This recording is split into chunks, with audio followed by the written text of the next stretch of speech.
Hello everyone and welcome back to my channel. So आज का जो हमारा टॉपिक है that is going to be the future tense. So let's get started. So we use the present continuous form of the verb for things that have already arranged to do in the future. So हम present continuous form यानी कि verb का जो present continuous form होता है उसे तब use करते हैं जब हमें किसी एक्शन को डिस्क्राइब करना होता है जो ऑलरेडी अरेंज्ड है फ्यूचर में कभी होने के लिए। Moving ahead, simple future tense. So simple future tense is used to refer to actions that have not happened yet but will happen sometime in the future. तो जो सिंपल फ्यूचर टेंस होता है ये हम तब यूज़ करते हैं जब हमें रेफर करना होता है कोई एक्शन का जो अभी तक नहीं हुआ है लेकिन कभी फ्यूचर यानी भविष्य में होगा। Forms of simple future tense. So इसके काफ़ी सारे फॉर्म्स होते हैं। First of all affirmative sentence. इसकी फॉर्मेशन के लिए हम क्या करते हैं, विल या फिर shall plus root form of the verb. Example, I will go to the library tomorrow. अब देखो हमें यहाँ पर पुट करना था विल या फिर शैल। सबसे पहले हमने सब्जेक्ट पुट किया, देन विल क्योंकि विल एप्रोप्रिएट है, then root form of the verb. Root form मतलब कि वर्ब यानी कि डूइंग वर्ड्स जो होते हैं और उनकी रूट फॉर्म यानी कि उसमें आईएनजी या फिर पास्ट या फिर कोई भी एक्स्ट्रा मॉडिफिकेशन नहीं हुई हो, वो एकदम उसका बेस जो वर्ड होता है रूट वर्ड वही हो। So I will go to the library tomorrow. अब बाकी के हम वर्ड्स पुट करके सेंटेंस बना सकते हैं जो कि बनेगा I will go to the library tomorrow. Then negative sentence.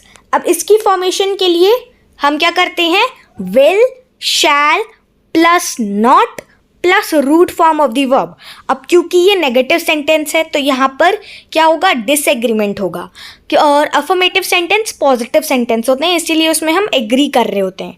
But यहाँ पर इसकी फॉर्मेशन के लिए हमें विल शैल जो भी अप्रोप्रिएट होगा वो plus not plus root form of the verb.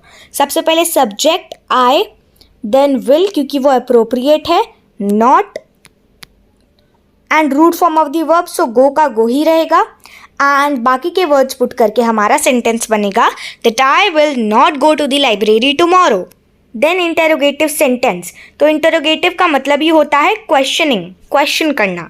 सो यहाँ पर क्वेश्चन किया जाता है। अब यहाँ पर आपको हमेशा याद रखना है, मैंने अपनी पहले वीडियोस में भी बताया है इंग्लिश की, कि इंटरोगेटिव सेंटेंस में हमेशा सब्जेक्ट बाद में आता है। अब देखो will shall plus subject plus root form of the verb. अब हमने यहाँ पर विल पुट किया और बाद में सब्जेक्ट पुट किया, then root form of the verb so go and बाकी के वर्ड्स को पुट करके हमारा सेंटेंस बनेगा will I go to the library tomorrow.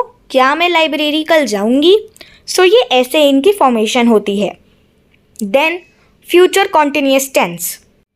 So the future continuous tense refers to an unfinished action that will be in progress at a time later than now. So future continuous tense का हम तब use करते हैं जब हमें refer करना होता है एक अनफिनिश्ड एक्शन को जो कि फ्यूचर में कभी स्टार्ट होगा एंड वो क्योंकि कॉन्टिन्यूअस है तो वो कंटिन्यूएशन में होगा और उसके कुछ देर बाद जाकर वो ख़त्म होगा, मतलब उसके बीच में वो प्रोग्रेस में रहेगा।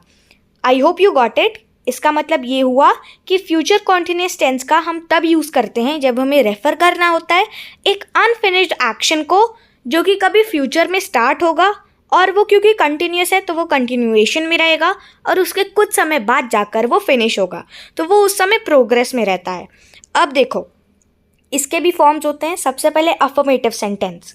इसकी फॉर्मेशन के लिए विल बी और shall be plus ING form of the verb. तो देखो इसका मतलब ये हुआ कि इसकी फॉर्मेशन के लिए हम क्या करते हैं, सबसे पहले हम विल बी या शैल बी जो भी अप्रोप्रिएट होता है वो, उसके बाद ING form of the verb यानी कि जैसे अगर मान लो कोई वर्ब है सिंग तो उसका आईएनजी फॉर्म हो जाएगा सिंगिंग, उसके आगे आईएनजी हम ऐड कर देंगे। रूट फॉर्म में कुछ नहीं होता है, वो बस एज इट इज़ जो वर्ड है एक्चुअल वर्ड वो वही रहता है। Example, I will be watering the plants. अब सबसे पहले सब्जेक्ट देन विल बी और शैल बी दिया था तो उसमें से ज़्यादा अप्रोप्रिएट है विल बी उसके बाद root form of the verb, so water, so यहाँ पर वाटरिंग हो जाएगा क्योंकि हम ing ऐड करेंगे एंड देन बाकी के वर्ड्स पुट करके हमारा सेंटेंस बनेगा I will be watering the plants. अब ये अफर्मेटिव सेंटेंस है तो यहाँ पर यानी कि पॉजिटिव सेंटेंस है तो यहाँ पर मैं एग्री कर रही हूँ। नेगेटिव सेंटेंस में एग्री नहीं करते हैं।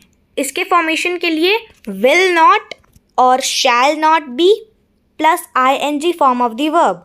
सबसे पहले तो सब्जेक्ट, उसके बाद विल नॉट क्योंकि वो ज़्यादा अप्रोप्रिएट है, will not be and then ing form of the verb, so watering and बाकी के वर्ड्स पुट करके हमारा सेंटेंस बनेगा I will not be watering the plants.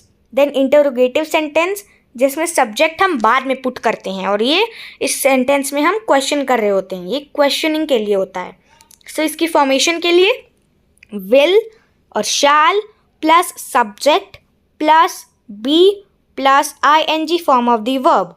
अब देखो विल सब्जेक्ट आई क्योंकि मेरे बारे में बात हो रही है, be ing form of the verb watering, और बाकी के जो दो वर्ड्स हैं उन्हें पुट करेंगे तो हमारा जो क्वेश्चन है वो बनेगा that will I be watering the plants.